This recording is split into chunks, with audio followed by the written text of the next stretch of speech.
Hello friends, welcome back to my channel. Friends, anthurium ಗಿಡವನ್ನು ಯಾವ ರೀತಿಯಾಗಿ ರೀಪಾಟಿಂಗ್ ಮಾಡಿಕೊಳ್ಳೋದು ಅನ್ನೋದನ್ನು ಈ ವಿಡಿಯೋದಲ್ಲಿ ತೋರಿಸ್ತಾ ಇದ್ದೀನಿ.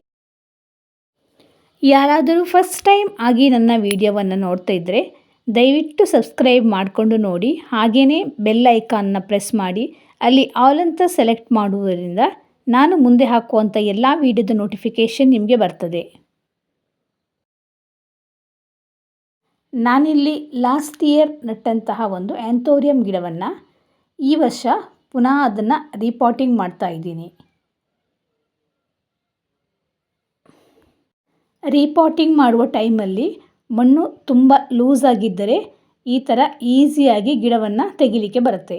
ನಾವು ಸಮ್ಮರಲ್ಲಿ ಅಥವಾ ವಿಂಟರಲ್ಲಿ ಇದನ್ನು ರೀಪಾಟಿಂಗ್ ಮಾಡಿಕೊಳ್ಳೋದಾದರೆ ಗಿಡದ ಬುಡದ ಮಣ್ಣು ಗಟ್ಟಿಯಾಗಿರುವುದರಿಂದ ಅದನ್ನು ನಾವು ಒಂದು 5 ನಿಮಿಷ ಪಾಟನ್ನು ನೀರಲ್ಲಿ ನೆನೆಸಿಟ್ಕೊಂಡ್ರೆ ಈಸಿಯಾಗಿ ನಾವು ಗಿಡನ ಹೊರಗಡೆ ತೆಗಿಬಹುದು.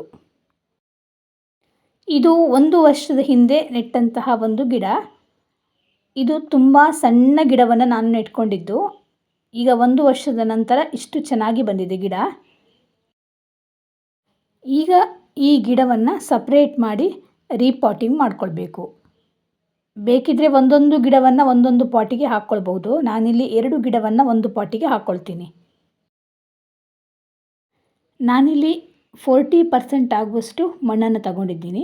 ಹಾಗೆಯೇ ಒಂದು 25% ಆಗುವಷ್ಟು ಕೌಡನ್ ಕಾಂಪೋಸ್ಟ್ ಮತ್ತು 25% ಆಗುವಷ್ಟು ಚಾರ್ಕೋಲ್ ಅಂದರೆ ಇದ್ದಿಲು, ಹಾಗೆ 10% ಆಗುವಷ್ಟು ಕೋಕೋಪೀಟನ್ನು ತಗೊಂಡಿದ್ದೀನಿ.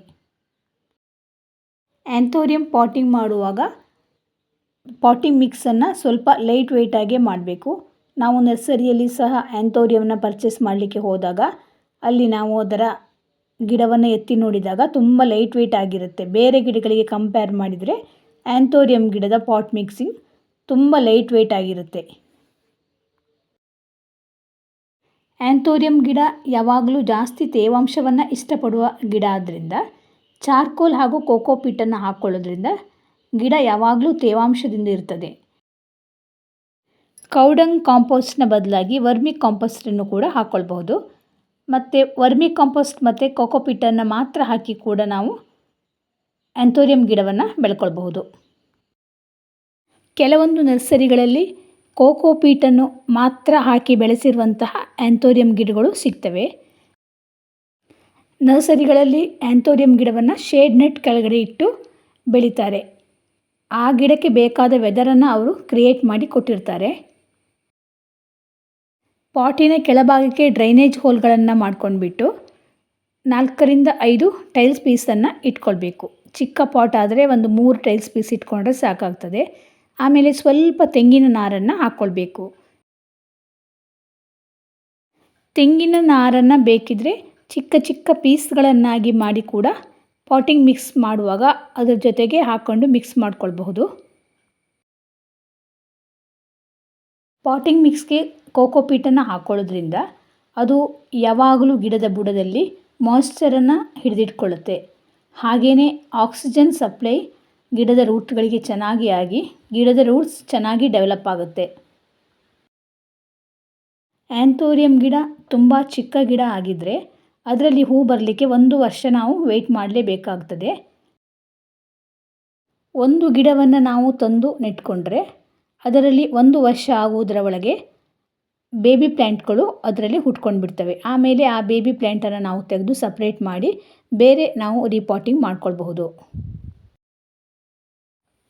ಆ್ಯಂಥೋರಿಯಮನ್ನು ರೀಪಾಟಿಂಗ್ ಮಾಡುವಾಗ ಗಿಡ ತುಂಬ ಚಿಕ್ಕ ಗಿಡವಾಗಿದ್ದರೆ ನಾವು ಅದನ್ನು ಚಿಕ್ಕ ಪಾಟಿಗೆ ರೀಪಾಟಿಂಗ್ ಮಾಡ್ಕೊಳ್ಬೇಕು. ದೊಡ್ಡ ಗಿಡ ಆದರೆ ದೊಡ್ಡ ಪಾಟಿಗೆ ರೀಪಾಟಿಂಗ್ ಮಾಡ್ಕೊಳ್ಬೇಕು. ಗಿಡ ದೊಡ್ಡದಾಗ್ತಾ ಬರುವಾಗ ಬುಡದಲ್ಲಿರುವ ಬೇರುಗಳು ಮಣ್ಣಿನ ಮೇಲ್ಭಾಗಕ್ಕೆ ಬಂದುಬಿಡ್ತವೆ. ಸೊ ಹಂಗಾಗಿ ನಾವು ಮಣ್ಣನ್ನು ಹಾಕುವಾಗ ಪಾಟ್ ಫುಲ್ ಆಗುವ ತನಕ ಮಣ್ಣನ್ನು ಹಾಕಬಾರ್ದು. 1-2 ಇಂಚಾದರೂ ಗ್ಯಾಪನ್ನು ಬಿಟ್ಟು ಮಣ್ಣನ್ನು ಹಾಕ್ಕೊಳ್ಬೇಕು. ದೊಡ್ಡ ಆ್ಯಂಥೋರಿಯಂ ಗಿಡವನ್ನು ರೀಪಾಟಿಂಗ್ ಮಾಡುವಾಗ ಗಿಡದ ಬೇರುಗಳು ತುಂಬ ಉದ್ದ ಬಂದಿದ್ದರೆ ಆ ಬೇರುಗಳನ್ನು ಸ್ವಲ್ಪ ಕಟ್ ಮಾಡಿಬಿಟ್ಟು ಆಮೇಲೆ ಗಿಡವನ್ನು ನೆಟ್ಕೊಳ್ಬಹುದು. ಗಿಡದ ಬೇರುಗಳಲ್ಲಿ ಗಂಟುಗಳು ಇದ್ದರೆ ಈ ಥರ ನೋಡಿ, ಈ ಗಂಟುಗಳನ್ನು ನಾವು ತೆಗೆದು ಹಾಕಿಬಿಟ್ಟು ಗಿಡವನ್ನು ನೆಟ್ಕೊಳ್ಬೇಕು. ಆವಾಗ ಗಿಡ ಚೆನ್ನಾಗಿ ಬರ್ತದೆ. ಗಿಡ ನೆಟ್ಕೊಂಡು ಆದಮೇಲೆ ಗಿಡವನ್ನು ಸನ್ಲೈಟ್ ಬೀಳದೇ ಇರುವ ಪ್ಲೇಸಲ್ಲಿ ಇಟ್ಕೊಳ್ಬೇಕು. ನೋಡಿದ್ರಲ್ಲ ಆ್ಯಂಥೋರಿಯಂ ಗಿಡವನ್ನು ಎಷ್ಟು ಸಿಂಪಲ್ಲಾಗಿ ರೀಪಾಟಿಂಗ್ ಮಾಡ್ಕೊಳ್ಬಹುದು ಅಂತ. ಈ ವಿಡಿಯೋ ನಿಮಗೆ ಇಷ್ಟವಾದರೆ ಸಬ್ಸ್ಕ್ರೈಬ್ ಮಾಡ್ಕೊಳ್ಳಿ. Thank you for watching.